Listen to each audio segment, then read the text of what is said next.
What's up, dudes? It's your buddy, 5 Bar of Doom, and I want to talk to you a little bit about just playing locally and getting better, and some things that I think could be holding you back. So here's how this came up. I was talking to a buddy of mine recently, and he was kind of getting down on the local scene. You know what I mean? Like, basically, like, here in Michigan, around where we play in the kind of Metro Detroit area, you know, it is mostly like amateur and expert players. There's not really any pro players coming out, on a regular basis. Obviously, there's some players that should be pro. What's up, me?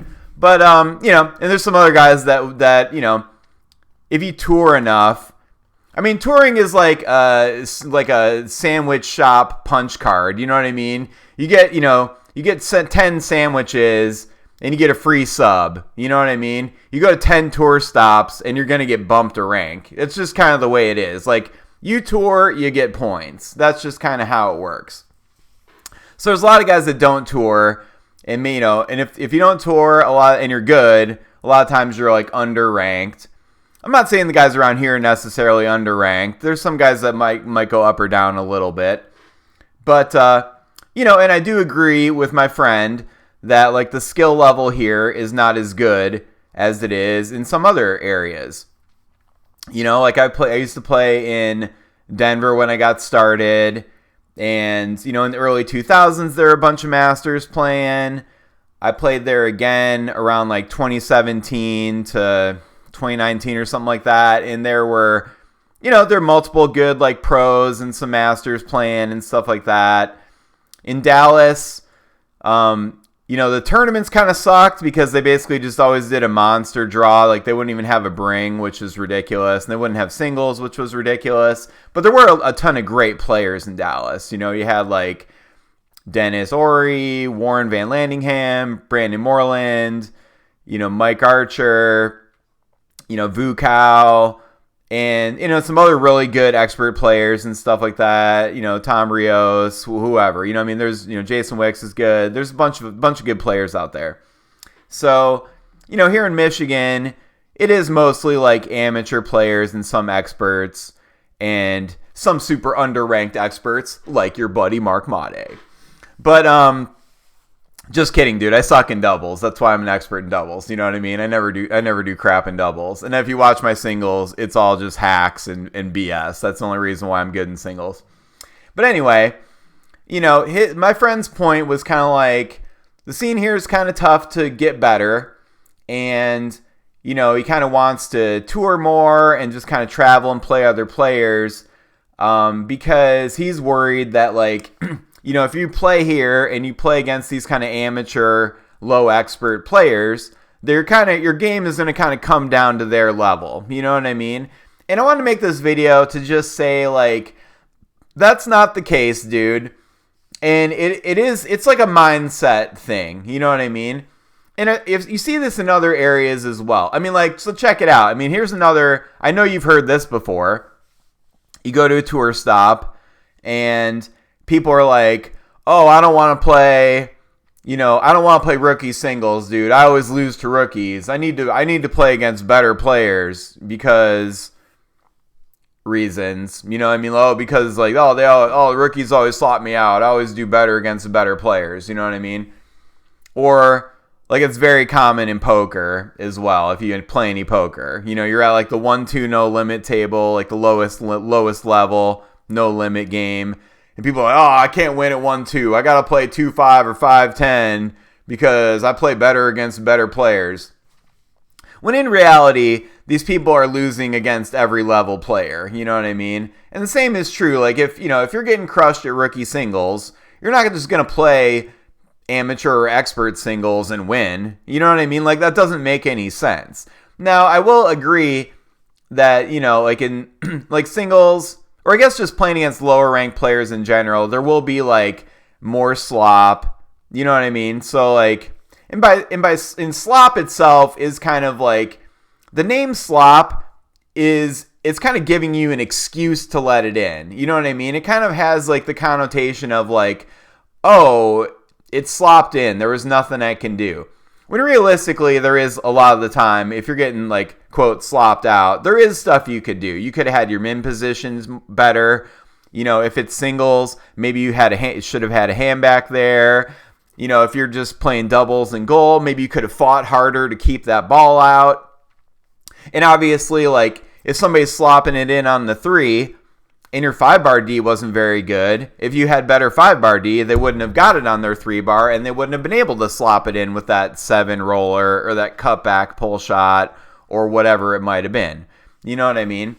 So I think, like, and I think it is valid to say that, if you play better players, that is helpful for sure, and that will help you improve. There's no question about it. You know what I mean? If you go to a tour stop, you play some better players, you kind of see, you get some tips, you kind of see what people are doing, maybe you pick something up, maybe you play a little harder just because, like, you just see the level these other guys are at, and you do try to rise to that level. That's fine.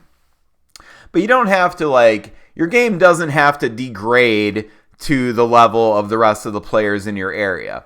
And I know there's a lot of people, I don't know who's watching these stupid rants I do, but I know, some of you live in, like, a city with a lot of good action, like a Denver or, some areas in Florida or Louisiana or wherever where there's a lot of good people. And some of you play where there's, like, not that great of action, obviously. It's like it's a lot of amateur rookie type players. The turnouts aren't very big, and you are playing the same people week to week. You know what I mean? And I think if you let it get in your head, like, oh, I'm never going to improve unless I play like other players, or if I play people that are better, more skilled than me, like, that's just, it's a really negative thing to get in your head. And it's not true. You know what I mean? So I think, like, if you are playing, well, first of all, wherever you're playing, let me ask you, are you winning every week? Are you winning every tournament that you play? Probably not. You know what I mean? Maybe you are. You know what I mean? Hey, good for you. Nice. But if you're not winning every tournament, obviously there's an additional level of skill that you need just to even beat the people in your area. You know what I mean? And, like, yeah, it would be good. There are some things that are good about playing better players. But even if you're not beating the local players, obviously all the aspects of your game can be stepped up. You know what I mean? You can fight harder, defending on the, in the goalie area. You can fight harder defending on the 5-bar. You can be more consistent on your 3-bar. You can hit your 3-bar deeper in the holes. You can hit your 3-bar more accurately. You can hit your 2-bar more accurately. You can hit your shots harder. You can hit your passes harder to a point. Like, some of these guys are hitting the pass too hard. Some of these local guys, in my opinion. But I mean, you can execute better on all the rods. You can also execute better from, like, a mental perspective. You know what I mean? Are you one of these freaking guys mid-match stomping your foot? Oh, you missed something, or something slops in, or not even slops in isn't as bad because the ball's not in play. But, like, something happens and you're like, oh, you know what I mean? Or you're, like, talking to your partner, or, you're having these essentially, like, mini mental breakdowns during the game. You know what I mean? Like, if you're stomping your foot, you're having a mental breakdown, dude. And, like, I can feel it happening to me as well sometimes, where, like, something will happen, or, like, I'll drop a pass and they'll be like, ugh, you know what I mean? It's just, like, it hurts you because you're like, oh, why did I drop that pass? But realistically, like, you're going to drop some passes, you're going to miss some shots, you're going to do some stupid stuff throughout the game. You have to stay completely laser focused during the match. So I think there are, obviously, like, skill things you can improve, just execution on all the rods, improving, like, your strategy on all the rods, potentially. Could your zone be better? Could your, whatever it might be.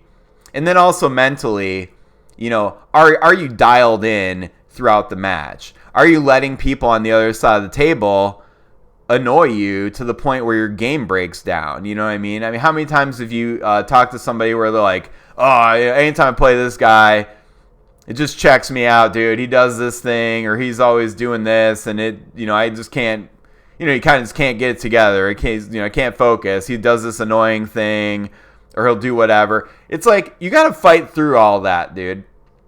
And each individual opponent is going to have things that they're good at and they're worse at. You know what I mean? And, everybody is like a puzzle that you're trying to crack. You know what I mean? I mean, it's not really that much of a puzzle a lot of the time. A lot of the time it's just like you executing properly. But like on the mental side of it too, it's challenging, and it's like a separate skill, and it is a skill you need to work on. You know what I mean? Are you taking all your timeouts? You know what I mean? If you feel yourself getting frustrated, do you just say, F it, I'm just going to keep going?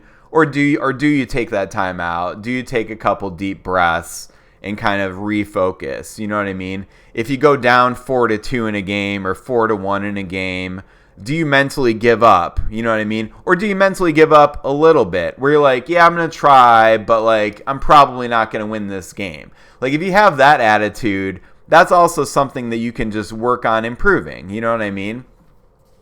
And even if you are in a place where you're winning every week because you're just clearly the best player, you can still make improvements. You know what I mean? How are any of the matches close? You know what I mean? Are you winning these matches 5-4, 5-3, or are you blowing people out 5-0, 5-1? You're probably not 5-0ing everybody throughout the whole tournament. And I'm not saying like the ultimate peak is like you just play through a tournament, nobody scores a goal on you. I mean, like, that's going to be pretty challenging. But you could definitely get to a point where you're fighting super hard on every ball and you're winning matches by a more significant margin. You know what I mean? Like, if you go on tour, go to one of these big tournaments, you want to perform well. How many times do these matches go to match point? They go to meat nut, they go to the third game, or they go to the fifth game in like an open or like championship format. They go to fifth game in some championship format event or whatever. Like, if you're letting the matches get to that point, if you're getting to 4-4 in the third game, if you're letting the match go to the fifth game, obviously, like, there's some room for improvement. You know what I mean? You could always win a match 2 straight. You could beat somebody 5-1, 5-2, and that's like a very definitive win. Because, I hate people complaining about slop, but, stuff does bounce in. You know what I mean? Like, despite your best efforts, stuff will bounce in. This is a game with a lot of luck involved in it. The games are very short. So each point, if 1 point is 20% of the game, that's not many points. You know what I mean? If somebody gets a couple weird bounces, they're 40% of the way there to a win. That's huge. You know what I'm saying? So you have to really strive to, like, not only win and perform better than your opponents, but you have to strive to perform better by a bigger margin than you're doing today as well. And that's all stuff that you can do. I mean, I think mentally also, it is easy to, you're playing like just a not very good team, and it's like a 2 out of 3, and you win the first game, and then the second game, you're doing okay, maybe you're winning, but you kind of just check out. You take the intensity level down. You know what I mean? It's like, it's hard to just keep pushing 100% intensity, 100% focus, perfect execution, taking your time on all the rods, really waiting it out. When you in the back of your head, you're just like, I'm going to win this match no matter what. Like, I don't need to put this much effort in to winning this match. I'm playing against, Jimmy and Timmy, and they're fucking terrible, dude. I'm like 100 times better player than they are. I've never lost to Jimmy and Timmy in my life, and I'm not going to do it today either. You know what I mean? But that mental attitude that we all get in some of these situations, even up to the top level of players, they'll approach the table and they'll see the opponents and they're just like, they have a 0% chance of winning, dude. Like, I don't care what happens, we're winning this match. You know what I mean? Like, that's very detrimental to your game, dude. So it's like, if you can just get to the table, treat everyone like they're an opponent that you have to go 100% on, 100% intensity. Like, that's going to help you in the long term. So I just reject outright the thought that, like, if you don't have good enough people in your area, that holds you back somehow. It doesn't. Now, I'm not saying, like, you're going to go and, if you're playing against all rookies and then you go tour, you're going to, have an easy time rolling through a pro singles or an open singles bracket. It's going to be tough. And, and better players will do things that these lower ranked players are incapable of doing that will kind of catch you off guard and stuff like that. But the other tool you have nowadays that you certainly didn't have when I started playing in like the early 2000s is you have all this video too. You know what I mean? Like, even if you go to a big tour event, unless you're playing really well, you're probably not playing the good players. You know what I mean? Like, at best, you're kind of sitting in the bleachers watching these matches. And a lot of times you're just sitting at a table watching the match on TV. I mean, hello, people are putting all these matches online. I'm not saying my channel. I don't have all, my matches are like a lot of the local guys. I have some better players from TKO that I'm streaming and stuff like that. But, Modern Foos and some of these other, these other people that are streaming matches, they are showing you the good players in matches. So you can go watch a bunch of matches from Brandon Munoz. You can watch a bunch from Tony Spreedeman. He's not even in the United States. Like, you can still watch these matches. So, like, I just really don't think that where you live needs to hold you back. You know what I mean? And I just really try to caution you guys. Like, if you care about your foosball game and you want to elevate your game, don't let anything hold you back, dude. Because, a lot of the time, I mean, what's going to hold you back is, like, if you don't have access to a table. Okay, that's going to hold you back. You're going to need to play some foosball. But I'm just saying, like, if you have a table and you have some local tournaments you can play, that's great, dude. Go up there, try to crush those tournaments, fight as hard as you can, and try to improve your margin of victory in these matches, dude. Are you losing a game? Try to not lose any games throughout the course of the night. You know what I mean? And if you can get through where you're not losing a game through the night, try to start beating everybody by 5-3 or better. Try to start beating everybody by 5-2 or better. You know what I mean? And, like, you might think that's stupid, but, like, mentally that's just what you have to do. You know what I mean? And if you can toughen up that way mentally, then when you go to the tour events, you're going to be in much better shape. You know what I mean? Regardless of the skill of your of the current player base that you have access to. Well, that is all I have for today. What do you think in the comments? Please let me know. And hit subscribe. I do appreciate it if you would do that. And that's about it for me, dude. So thanks for watching. Have a great day, and I will see you on the tables.